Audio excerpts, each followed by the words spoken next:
Hi, we're back.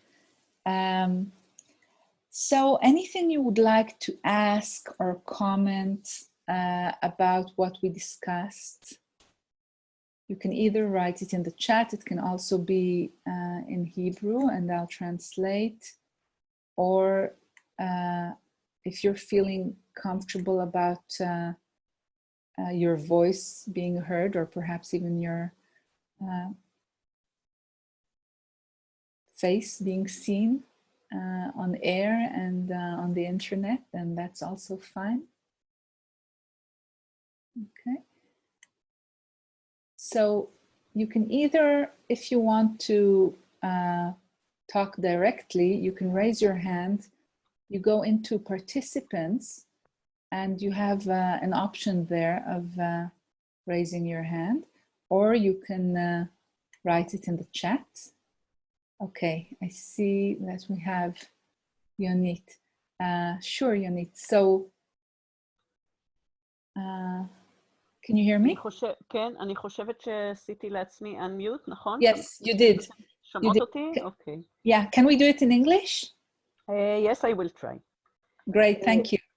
Okay, so first, after the first meeting, I asked you, and thank you for starting this meeting with it, of what do you call an inner work? Because this is a question for me, and also it's a question of why many people call it work. And this is something that many times I hear it, inner work, spiritual work, or something like this. I never felt it as work. Let's say even when I study with you voice dialogue, sometimes it was difficult, okay? Sometimes it wasn't very pleasant because I encounter like things that were painful, but it didn't feel like work for me. What did it feel like for you? Fun and a sort of game, and that's why I love a voice dialogue so much. It's very playful, I feel. It's very playful. And it's, I would say, studying, like learning. More than work, I think it's learning. But just a minute, this is just the beginning. It's not my question. I have. Can I say something before you continue? Yes. Because I know I'll forget later if I don't. Yes, I will not forget my. Great, thank you. So I think you brought up a very important thing, and you know I always have this problem with language in general, whether it's English or Hebrew or any other language. It's my personal feeling very often is that there aren't enough words to describe things in a really, I don't know what word to use even now, healthy way, or a way that, you see, I'm going to say a way that works, because I don't have a better way of putting it. And I agree that it would be great if we had, maybe we need to invent a word that isn't work, but it's not exactly play. It's, you know, it's what it is. It's this thing that we do when we allow ourselves time for, it can be many things. It can be for exploring ourselves, for getting to know ourselves in all sorts of ways and methods, for figuring out how this thing, Ora Gavriely, for instance, how this thing works.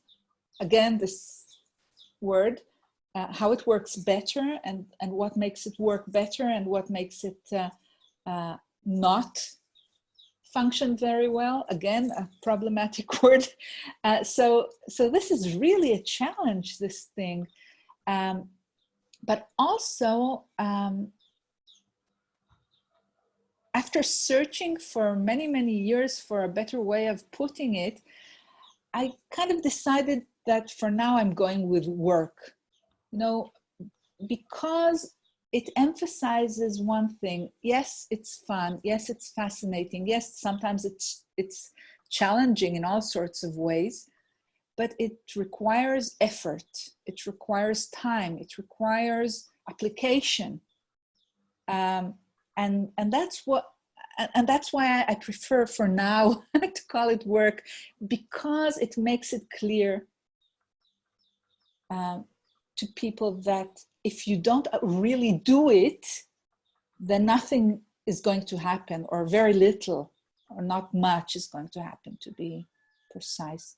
So thank you again for this question, because it makes it even clearer to me why for now I still call it work, because I'm making a point here.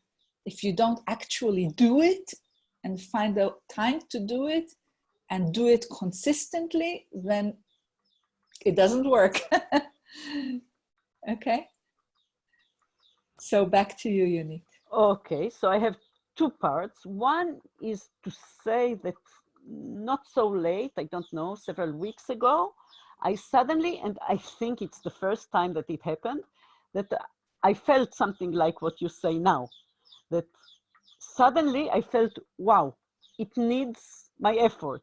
Like usually I would do voice dialogue, let's say I would do voice dialogue, not as something that I don't push myself to do it. I do it because I feel like it's good for me, or I feel like I want to do it.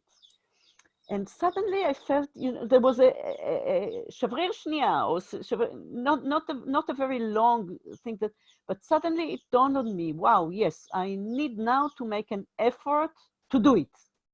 And I kind of said, maybe that's why she calls it, maybe not she, you know, maybe that's why they call it work, you know, because so I kind of understood what you said now, that sometimes it demands effort.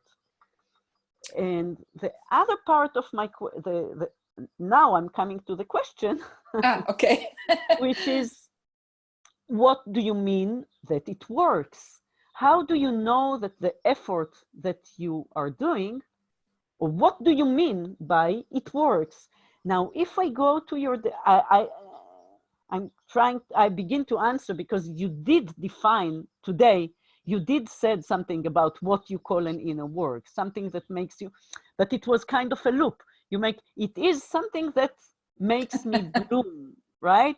So if I bloom, it means it works. So like, why do we do this? This is something like, what do I expect from it? What do you mean when you said, what makes our inner work work? How do you know that something works?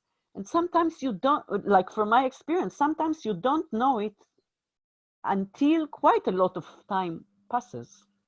That's so true. And again, it's part of the challenge in this way of exploration and of becoming in so many ways, because there are those times when you do the work and you immediately feel better, more peaceful, or less pain, or it can be many, or less angry, or more at peace with your children, or whatever.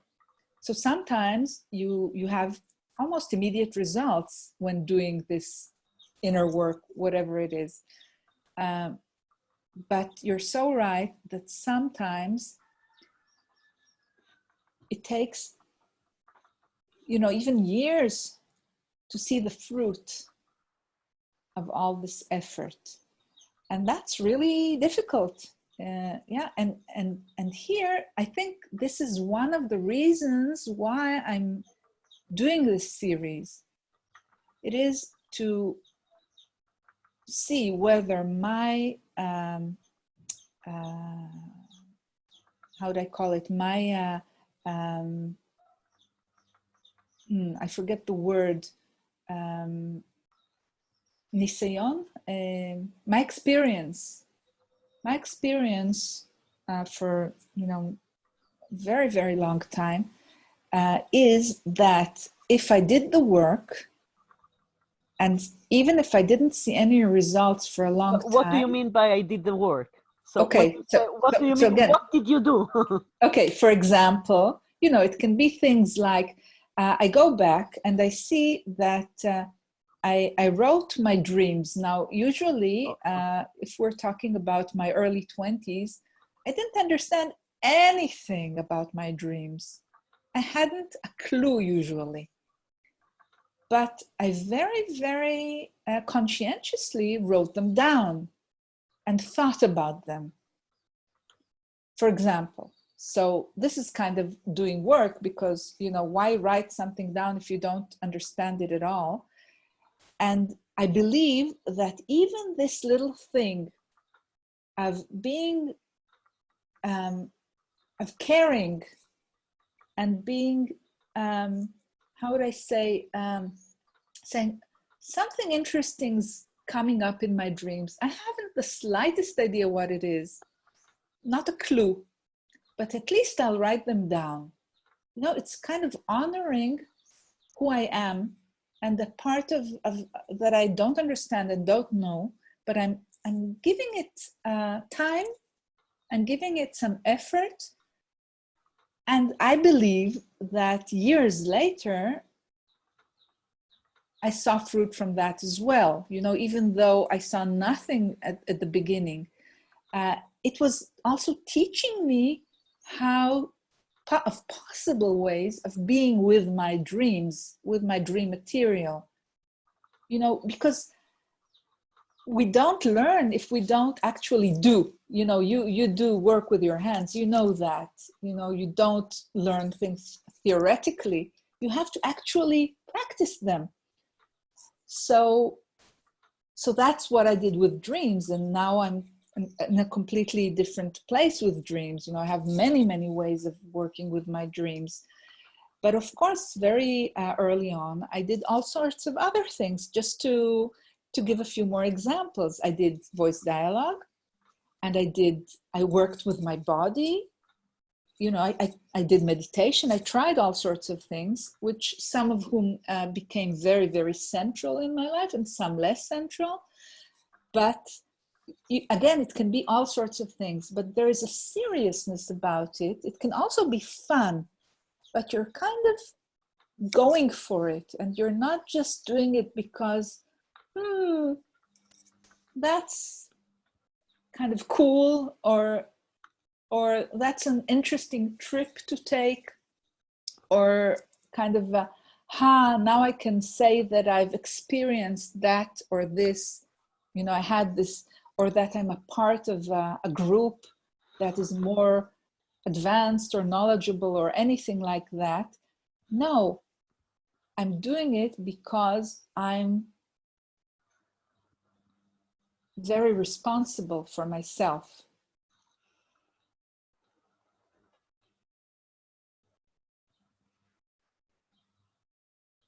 Yes, and I'm creating a relationship with myself and my material. Can you say that again? So how do you know when it works? Like, what do you mean it works for me? Okay, thank you for bringing me back. Yes, I'm reminding you the question. To the point. Yeah.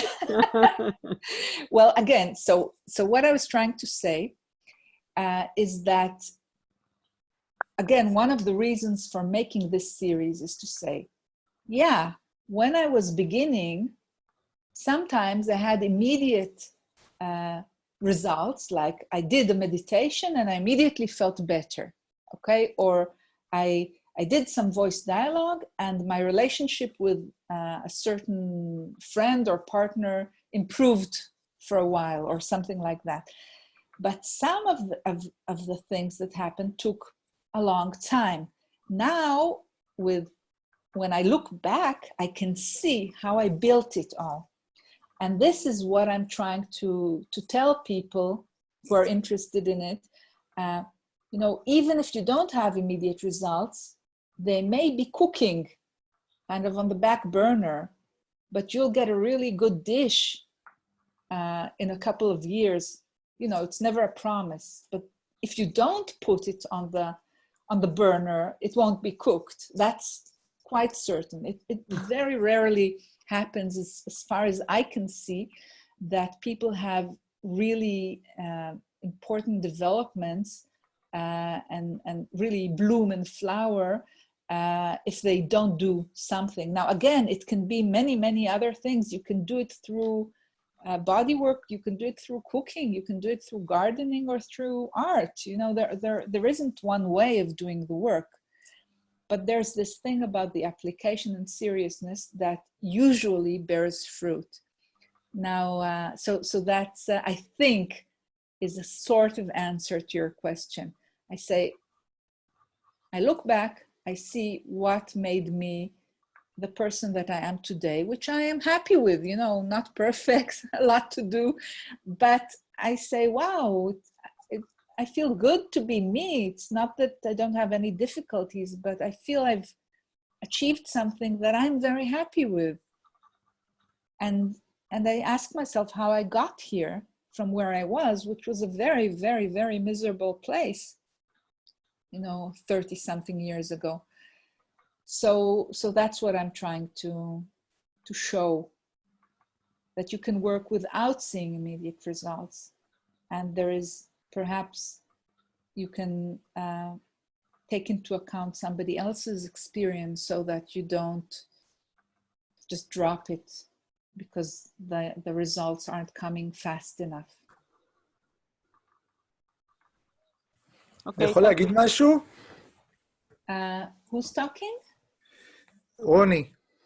Yeah, sure. אהלן. Hi. אני אגיד בעברית, בסדר? Okay, so speak slowly so I can translate you, okay? אוקיי. אז זהו, אני ככה גם בהקשר לשאלה של יונית, ובאמת לגבי מה שאת אמרת,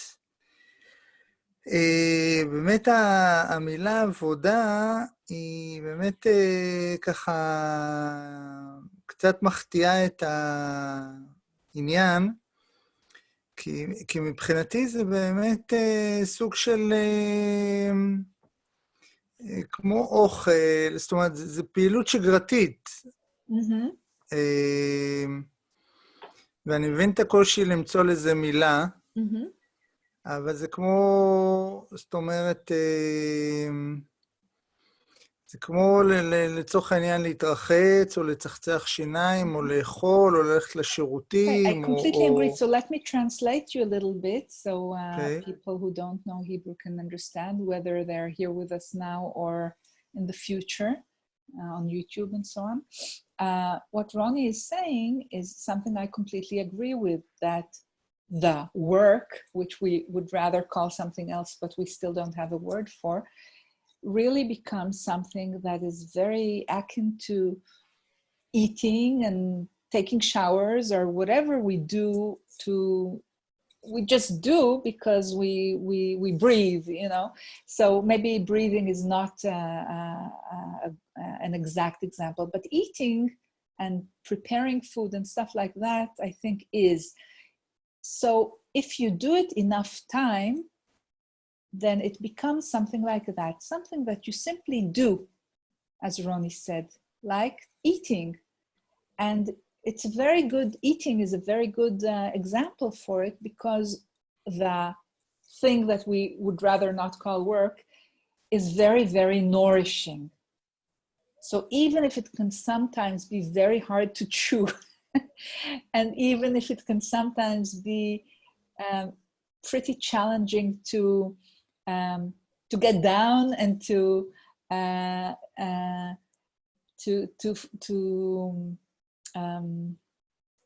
I forget the word again, never mind, then even if it is sometimes challenging, it feeds us, it nourishes us in a very, very deep and satisfying way. And it's really like good food as opposing junk food, for example. So perhaps junk food would be devoting a lot of time to things that aren't nourishing, and good food or nourishing food can be seen as devoting enough time for nourishing yourself spiritually, emotionally, and things like that. רוני? כן, וגם הייתי נותן עוד דוגמה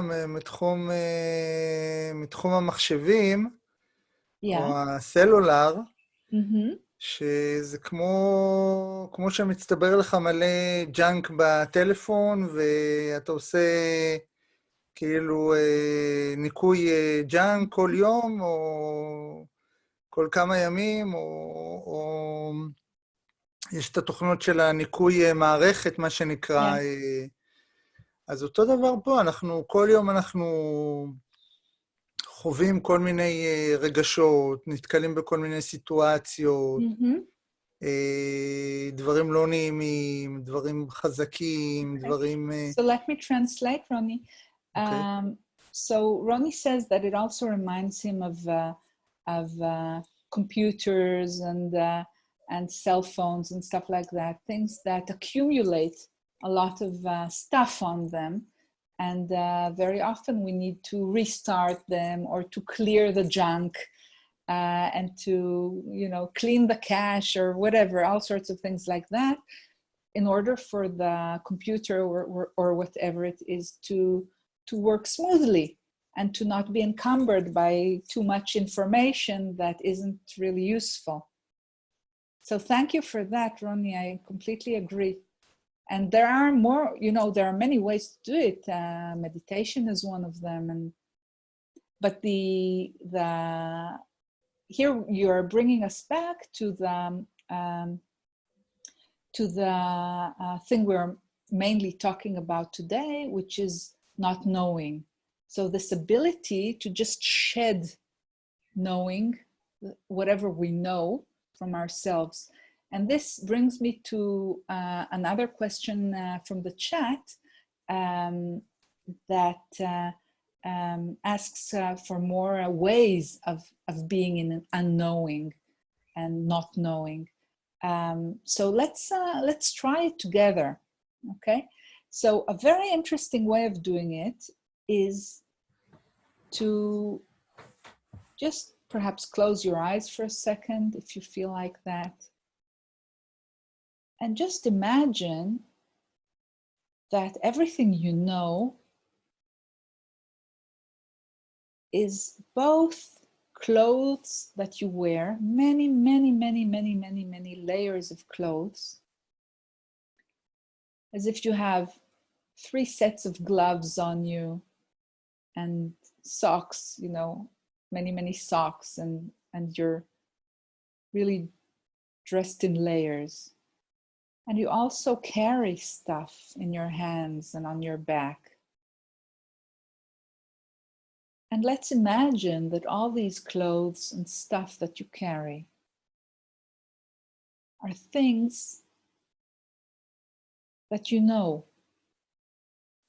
about yourself, about life, about what's possible, about what is impossible for a human being or for you personally. And just for a moment, feel the burden of it, the heaviness of all that knowledge.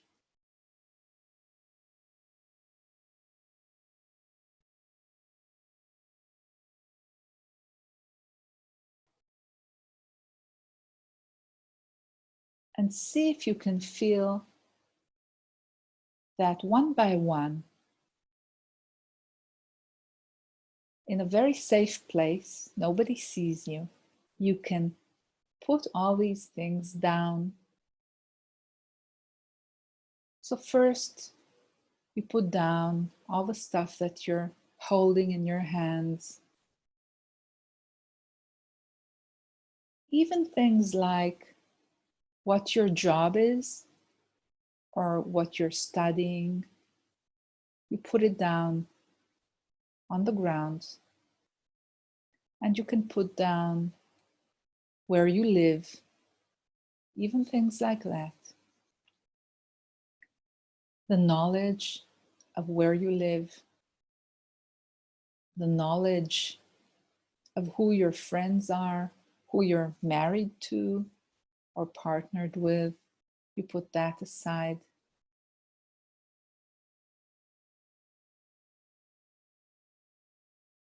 You can even put down your name and for a little while not know it.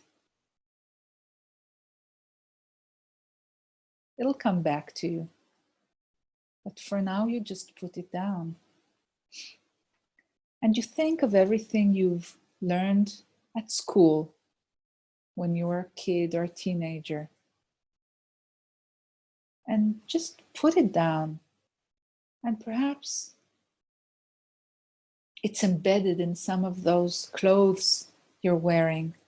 So you start taking off socks and gloves, shirts, hats, trousers, all the stuff they taught you.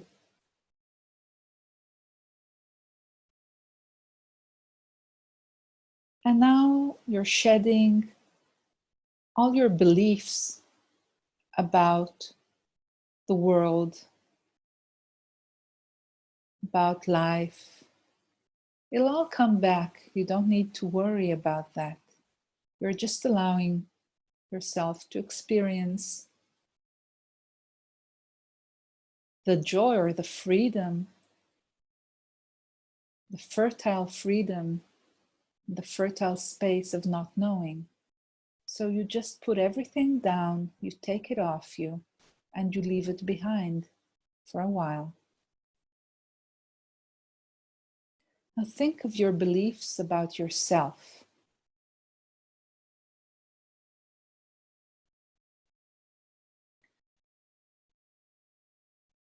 And you take off those clothes and you leave them behind.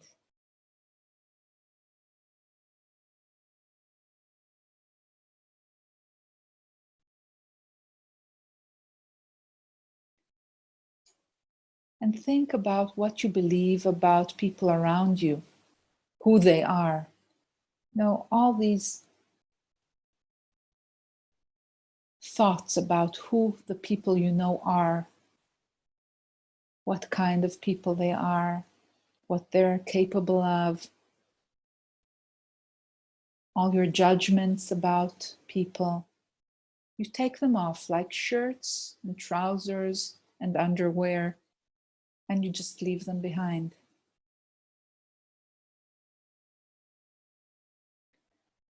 And you think about those judgments you have about yourself.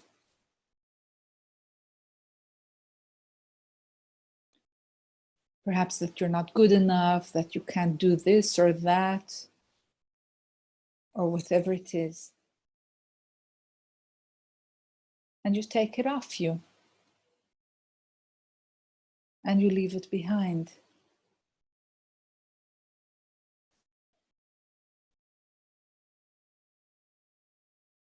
And now you're completely naked. Nobody's watching you. You can be completely comfortable.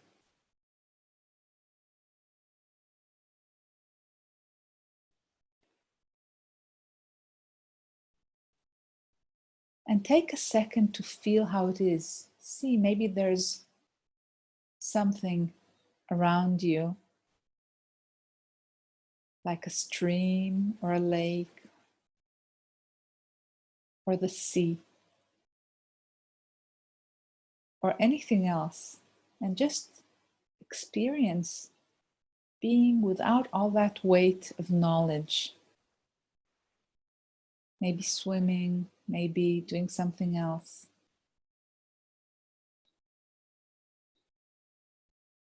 Looking around you, listening, smelling, feeling.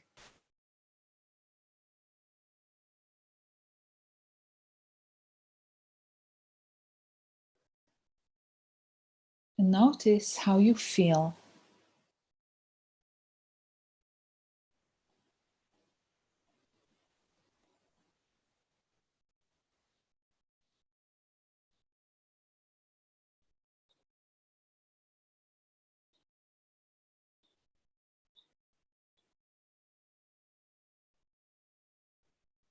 Does anybody want to share something about how you're feeling right now? Or anything else that came up from this?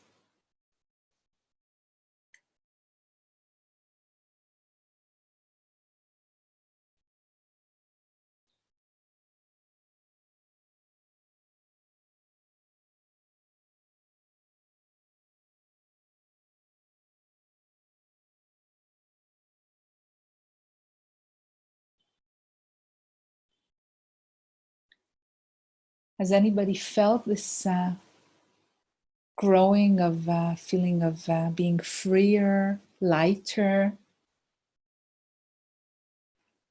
in any way?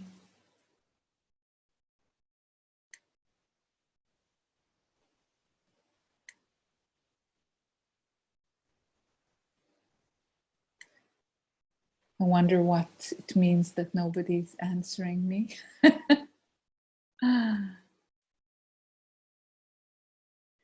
So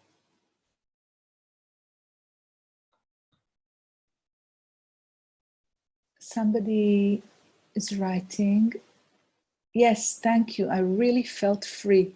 Thank you. Thank you.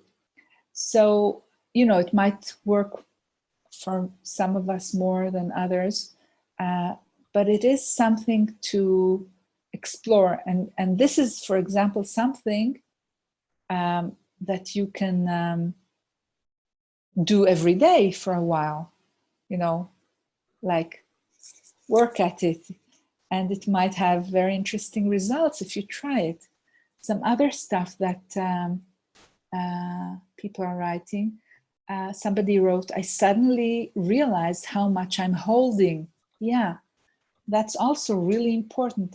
Even if you don't feel the freedom of letting it go and not knowing as much, first realizing how much you are holding or how much you are carrying and knowing is a very important step. Somebody else writes, I felt free. Great. Somebody else says, yes, or it was a sweet memory. Interesting. Somebody else says, I felt as if I could spread my wings and fly high and away. Right. And thank you, Yonit, for saying this. Your voice was wonderful and the intonation relaxing and opening. Thank you. You're great. Thank you. Thanks a lot. So, you know, this will be on YouTube and maybe in other places. I'm also thinking of putting it in as podcast. So first of all, if it worked for you, you can use that and listen to it again, or just copy the words more or less and then change them to fit your needs. And you can do that once in a while or every day as a sort of daily ceremony. It can be extremely freeing. And then little by little, this ability becomes a part of you, and it's less and less work and more just simply life. Okay. So thank you so much for joining me, both those of you who actually came to this live broadcast and those who will listen in the future. I really appreciate it, and hope to meet you soon next Monday, presumably, with the next part of what makes our inner work work. And if you find a better word for work, then please let me know. Okay. Any final comments from anybody before we close this meeting? Thank you, Ora. I want to hug every word of yours. Thank you. Thanks. אפשר לשאול עוד שאלה אחרונה? One last question, okay. הרי יש לנו הרבה דמויות, ולכל דמות יש צרכים אחרים, ואידיאולוגיה אחרת, ורצונות אחרים, וקשיים שהיא מתמודדת איתם. אז כאילו כל פעם קולות אחרים באים עולים למעלה. זאת אומרת, אם אנחנו עובדים, ואנחנו באמת ככה לא יודעים או פחות יודעים, ובאים קולות, אז הם כל פעם משתנים ובאים קולות אחרים. אז זה כאילו אינסופי כזה. זה כאילו כל פעם יצוצו קולות אחרים שירצו שנשמע אותם, או שנטפל בבעיות שלהם, או... לא, זה כזה, זה אינסופי כזה. זה מין... Who's talking right now? יש לזה סוף לדבר הזה. Okay. So what Ronnie is asking really is that it seems to be that each time, you know, we do some work and then something new comes up. And if we're talking about our inner parts or inner selves, then new selves come up and we work with them, and then a new self comes up, and it seems to be endless, Ronnie says. And of course, yes, you know, and you could say, well, at some point, this is enough for me. I don't want to do any work anymore. And, you know, we don't really have to do anything. We're supposedly free, and we can choose how much work to do and if and when to stop it. From my point of view, the work, again, that word is endless, but again, it's just amazing to do it. Your life, when you give enough time to it, becomes so much better, and the work itself is so fascinating and so much fun, some of the time at least, that the whole thing becomes better. So if you start looking at it as something that, to a certain degree, unless you decide to stop doing the work, will never end. It's like a treasure chest filled with amazing stuff to discover. And each time you open the box and you find out more and more treasures, so why would you ever want it to stop? Or you find out that you can be more interesting in a way, or to blossom in a new way, and it's exciting and wonderful. Why would we ever want it to stop? So of course I understand some parts of us would, you know, don't want to do so much, and that's absolutely natural and absolutely okay. But from the aware ego, you can choose again and again to continue and to find the ways to enjoy it. I hope that answers you a little bit. And we'll continue talking about all these things. So thanks a lot, everyone, and much love to you. See you next week. תודה רבה. ביי, להתראות. Bye-bye.